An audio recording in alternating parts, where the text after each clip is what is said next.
లేకుంటే ఎమ్మెల్యే అయ్యిండు. మన ఆంధ్రప్రదేశ్ ఉమ్మడి ఆంధ్రప్రదేశ్ రాష్ట్రంలో బీఎస్పీ నుంచే గెలిచింది ఆయన.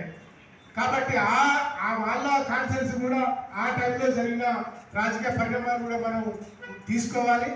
డబ్బే ప్రధానం కాదు రాజకీయాలలో, అది సెకండ్ వేవ్లో మార్చాలి. మనం దాన్ని డబ్బు లేకుండా ఖచ్చితంగా జీరో రాజకీయాలు చేయాలి. ఇలా డబ్బు కూడా రాజకీయాలు చేయడం వల్ల కేవలం మానవ సంబంధాలు పోయి, ప్రజాస్వామ్యం పోయి, కేవలం ఇవాళ ఎంత గొప్ప వ్యక్తి కూడా పోలీస్ స్టేషన్కి పోతే వాడు మాట్లాడే భాష మనకు తెలుసు. సార్ నేను అడ్వకేట్ని 2 పీజీలు అయినట్టు అయితే పే అంటుంది వాడు. ఎక్కడ కల్చర్ చేయాలా?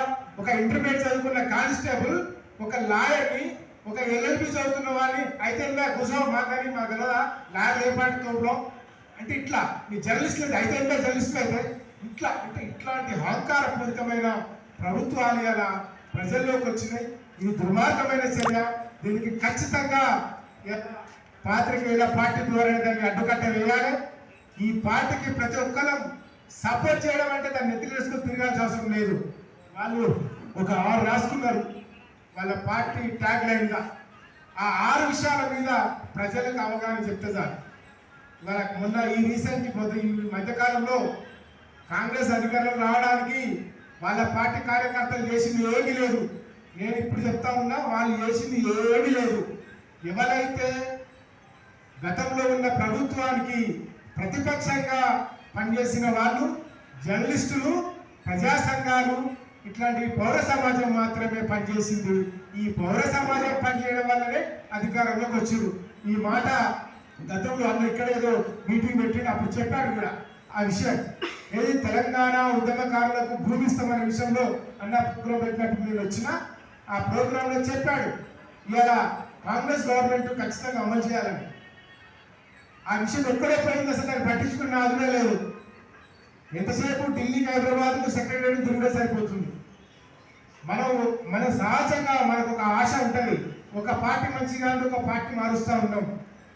ఇలా మార్చుకుంటూ పోతే వాళ్ళకు అధికారాలు మారుతున్నాయి తప్ప ఈ పేద ప్రజల జీవితాలు కానీ మనలాంటి మధ్యతరగతి మానవత్వం హ్యుమానిటీ కింది నించొని రాజకీయాలు చేసి ప్రజల కోసం పనిచేసే వ్యక్తులు మాత్రమే రాజకీయాల్లోకి వస్తే ఖచ్చితంగా సమాజం మారుతుంది. సమాజం మార్పు అంటే ఫార్మా ఇండస్ట్రీ వాళ్ళు 100 కోట్లు కాలేజీలు పెట్టి పేద ప్రజల విద్యార్థుల్ని, వాళ్ళ తల్లిదండ్రుల్ని, అలా శ్రమ చేసే ఉద్యోగుల్ని దోసుకొని 1000 కోట్లు దాచుకొని రాజకీయ పార్టీలకు చందాలు ఇచ్చి మంత్రి పదవులు తీసుకునే వ్యాపారులు కనుక రాజకీయాల్లో ఉంటే వాడు చేసేది మళ్ళీ వ్యాపారమే, ప్రజాసేవ ఎట్లయితుంది మనం ప్రశ్నించాలి. ఇవాళ మనం చూస్తూ ఉన్నాం, 100 కోట్లు పార్టీకి ఇస్తే రాజ్యసభ, 50 కోట్లు పార్టీకి ఇస్తే ఎమ్మెల్యే టికెట్, మినిమం 50 కోట్లు ఇస్తే ఎమ్మెల్సీ. ఎంత దుర్మార్గమైన వ్యవస్థ. 100 కోట్లు ఇచ్చినప్పుడు ఎవరిని దోచుకోవాలి? కాబట్టి ఇవన్నీ ఇట్లాంటివన్నీ ప్రజలకు మనం చైతన్యం చేయాలి. ప్రజలు ఏమనుకుంటారు అంటే, సార్ మరి 1,00,000 రూపాయలు మా పేరు ఆయన ఫోన్ చేసి ఇక్కడ పొద్దుగాలే 1,00,000 రూపాయలు ఈ కాదు బాబు, 1,00,000 2 లక్షలు కట్టాలి 5 నెలలు అని చెప్పిన.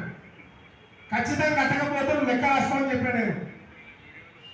కాబట్టి ఆ 1,00,000 రూపాయలు రేవంత్ రెడ్డో లేకపోతే సోనియామ్మనో లేకపోతే గతంలో ఉన్న కేసీఆర్ ఎవ్వరు కూడా ఇవ్వలేదు. వాళ్ళే మన పైసలు దాచుకున్నారు. ఖచ్చితంగా మన పైసలు మనకే ఇచ్చి మళ్ళీ వాళ్ళు దోచుకుంటున్నారు. ఇట్లాంటి దోపిడీ విధానం ఆగిపోవాలంటే డబ్బు లేని జీరో బడ్జెట్ రాజకీయాలు రావాలి. స్వేచ్ఛగా ఓటేసే అవకాశం ఇవ్వాలి. ఇలా ప్రభుత్వ యంత్రాంగం కూడా నిరంతర అవినీతమయమైపోయింది. ఒక ఆయన నేను కొత్తగా హైదరాబాద్కి వచ్చినప్పుడు జెంటిల్మెన్ అని సినిమా తీసిండు శంకర్. ఆ సినిమా చూసి చాలా ఇన్స్పైర్ అయ్యాను నేను. పాపం అప్పటి నుంచి ఇప్పటిదాకా లంచం మీద మాత్రమే సినిమా తీస్తుండు. రీసెంట్లీ భారత్ 2 వచ్చింది, దాంట్లో లంచమే. ఆయనకు లంచం వల్ల ఈ దేశం ఎంత నష్టపోతుందో మామూలు అవగాహన లేదు.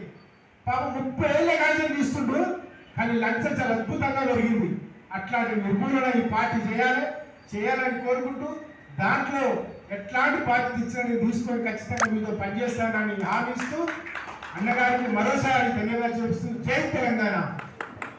ప్రణాళిక కాదని చెప్పాము. మా యొక్క సీనియర్ జర్నలిస్ట్ బృందం, జర్నలిస్ట్ సంఘాలన్నీ ఒక 6-7 మంత్స్ కష్టపడితే ఈ రూపానికి రావడం జరిగింది. జీరో బడ్జెట్ పాలిటిక్స్ సామాన్యుని రాజకీయాలను తీసుకురావడమే. ఎందుకంటే ఎవరు ఊహించలేదు జర్నలిస్టు రాజకీయ పార్టీ పెట్టారు. మేము పెట్టాం, చూపించాం. మా యొక్క అజెండా సిద్ధాంతం జీరో బడ్జెట్ పాలిటిక్స్. ఈ యొక్క క్రమంలో మాధవరెడ్డి గారి సేవల్ని, గిరిరాజు గారి సేవల్ని, ఇంకా మిగతా ఎవరైతే ఈ యొక్క సంఘాలు సీనియర్ సిటిజన్స్, రైల్వే సిటిజన్స్ అందరూ కూడా విద్యార్థి సంఘాలలో కూడా వాళ్ళు నాకు మెసేజ్లు పెట్టడం జరిగింది, కృతజ్ఞతలు అని చెప్పేసి. ఎందుకంటే మేము ఇది పబ్లిసిటీ కోసం చేసేది కాదు, ప్రజల్లో మార్పు కోసం చేసేది, ప్రజల్లో చైతన్యం కోసం చేసేది, ప్రజలను మారుతాం, ఏదైతే ఈ యొక్క ధనస్వామ్యాన్ని ప్రజాస్వామ్యంగా మారుతాం, ఓట్లలో ఓట్లు అమ్మటం కానీ కొనడం కానీ జరగకూడదు అనేటటువంటి మా నినాదంతో తెలుగు ప్రజలు అక్రాస్ ద గ్లోబల్ ఎక్కడున్నా సోషల్ మీడియా వేదికగా స్పందించాలని, ఈ యొక్క జన చైతన్యంలో అందరూ కూడా సహకరించాలని ప్రతి ఒక్కరికి కూడా విజ్ఞప్తి చేస్తుంది all India journalist party. Thank you, thanks వరండా.